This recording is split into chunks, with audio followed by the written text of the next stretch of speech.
and welcome back to another episode of Fashion Meets History with Domii. All right, before we get started, you know the drill. Make sure you like, comment, share, and subscribe to this video. And don't forget to hit the notification bell so you don't miss any new videos. As always, feel free to follow me on my other social media channels below. And without further ado, let's get into the episode. Picking up right where we left off in the 90s, we have two of the most influential women in rap, hip hop, and R&B culture in the 90s, Aaliyah and Missy Elliot, both of which who worked closely together and whose success and iconic status greatly relied on the other.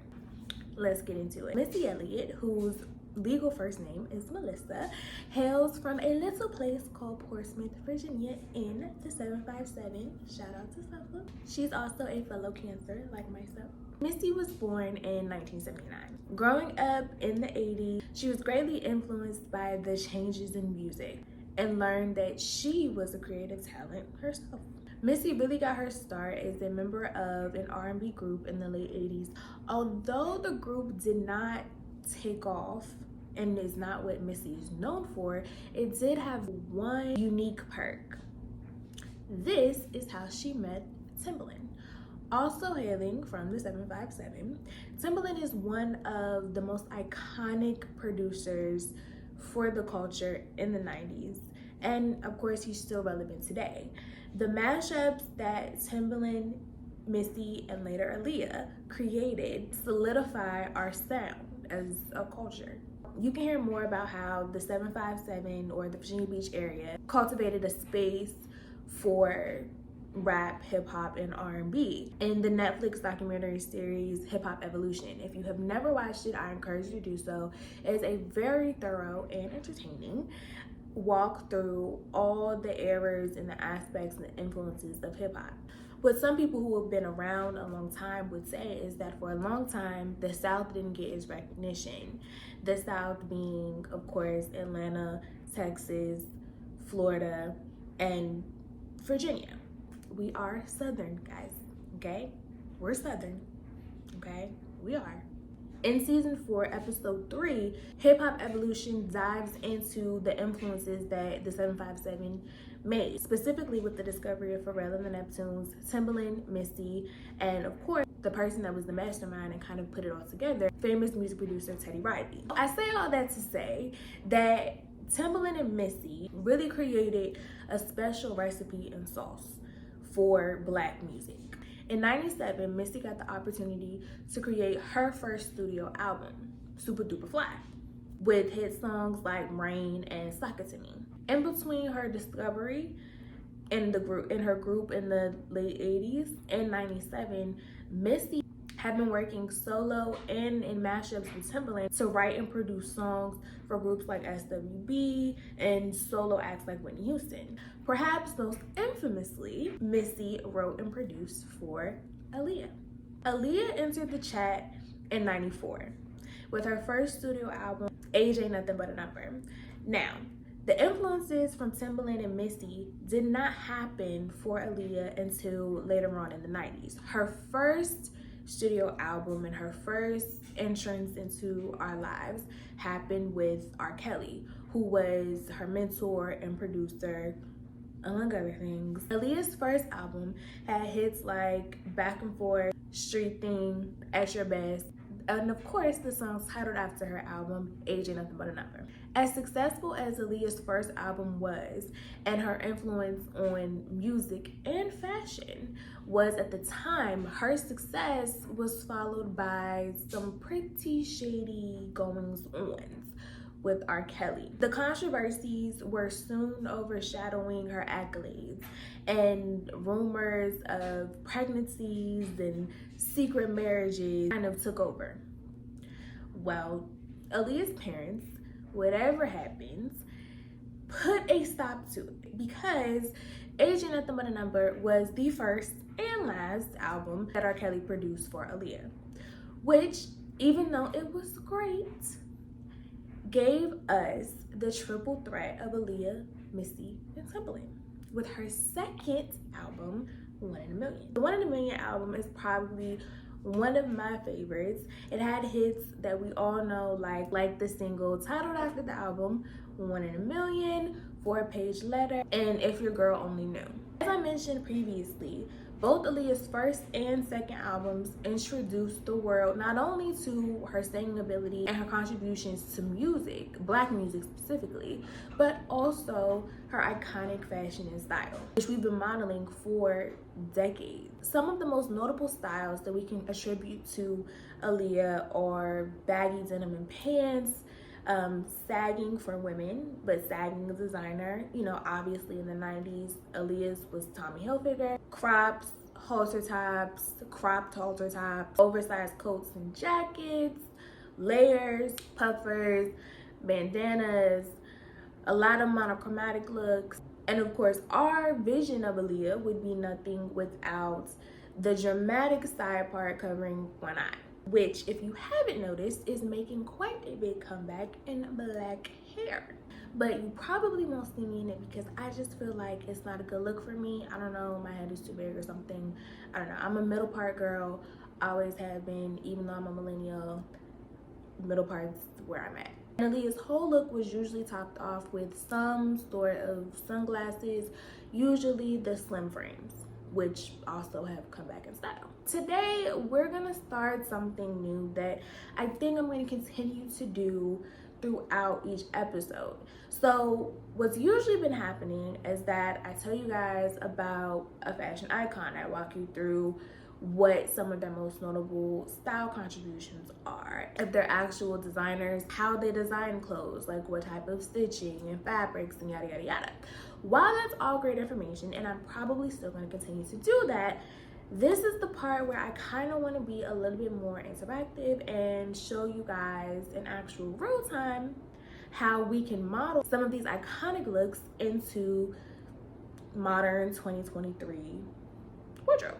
Most items that I show you guys are going to be available for purchase on the website, link below, DomiiDavis.com. First up, we are going to recreate a 2023 Aaliyah. Now, of course, because we're talking about Aaliyah, the base layer is going to feature some sort of baggy or cargo pant style. We're gonna start with a basic cargo.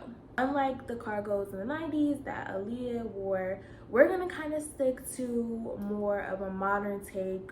We're gonna have the cuffed ankle with more of a tighter fit, so not as baggy, like mild baggy, if you will. And we're gonna add the suspenders.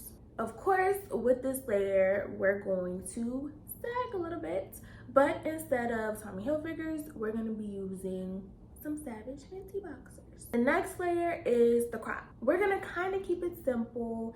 It's just your basic kind of round neck, sleeveless crop, off-white cream color. And then to create the layered look that Aaliyah usually bodied, we're gonna add a faux leather button-down shirt, jacket with puffed sleeve. You can finish the look with Aaliyah's fave, some Timbs. It's still the season, but you don't have long because it's getting hot outside. Or slim glasses, of course, bandanas. Although now we might do a dad hat instead. For Missy, it's gonna be a little different. With Missy's 97 album, Super Duper Fly, we saw the inflatable suits in videos. We saw like the space theme, which we also saw with TLC. But what was different about Missy, not only stylistically and how she sung and rapped and whatnot, was that Missy didn't fit the conventional like female rapper standards.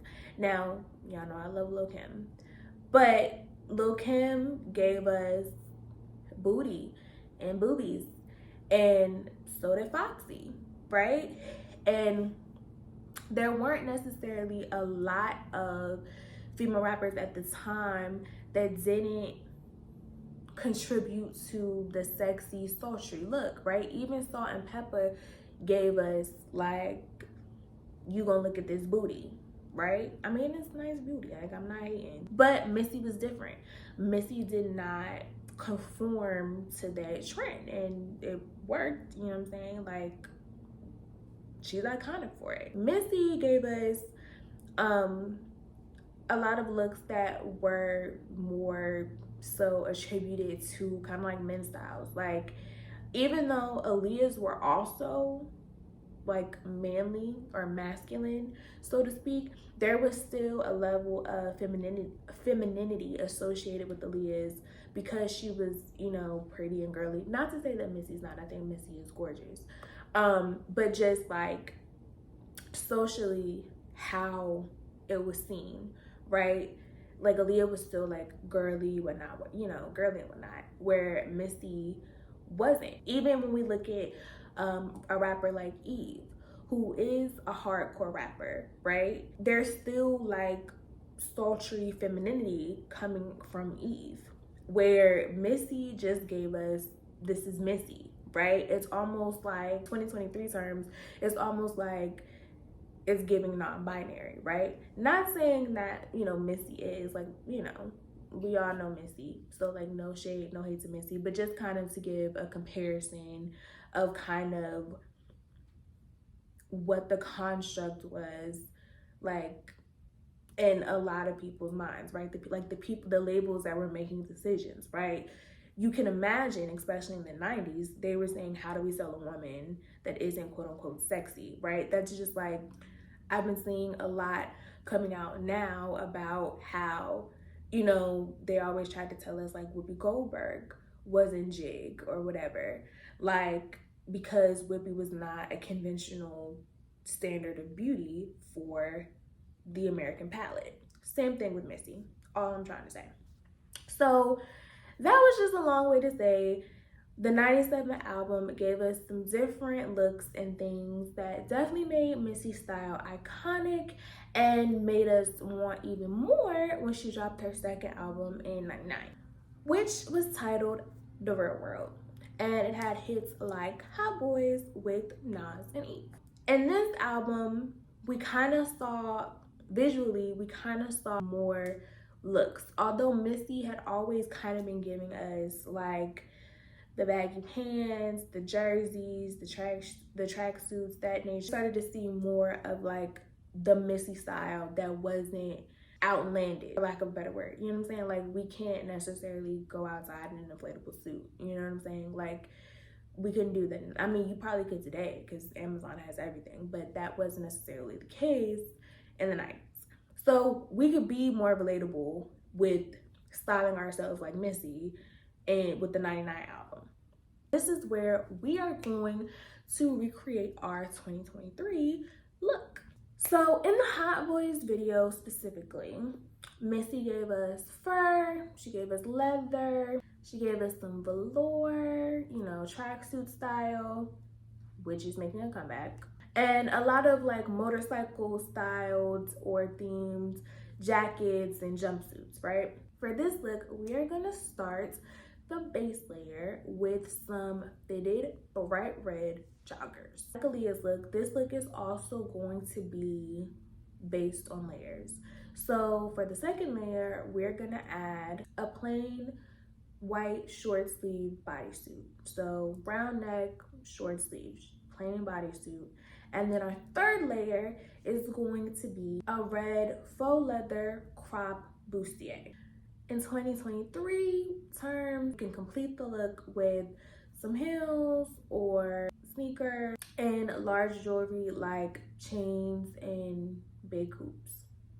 As we move from the 90s to the early 2000s, the styles created by Missy and Aaliyah and Janet Jackson, like we talked about in the last episode, modeled and gave us the foundation for what fashion will look like in the early 2000s. So in the early 2000s alone, Missy went on to create 4 more albums, one of which was The Cookbook, which we love. In that same time period, Aaliyah gave us one final album, her self-titled Aaliyah album in 2001. Now, sadly, as we all know, Aaliyah passed away creating the visuals for Rock the Boat for the album, but the album itself went on to be extremely successful like her other 2 albums, and it had hits like Rock the Boat and I Care For You. Although she's passed, Aaliyah's legacy has continued to inspire Black music, Black fashion, and Black culture. And I suspect that it probably will for quite a long time. As we continue in the 2010s, Missy Elliott has continued to write and produce major hits, and she's aging backwards, I might add. Okay, she looks amazing. Like, seriously, Missy looks amazing. And late last year, Missy was honored with her very own street, Missy Elliott Boulevard, in her hometown in Portsmouth. Shout out to 757. That's all I have for you guys today. That completes all of episode 8. I know it was very long, 4 parts, but that is just some of the Black music that has changed fashion. I hope that it has been informative, and I will see you guys next week for episode 9, finally, of Fashion Meets History with Domii Davis.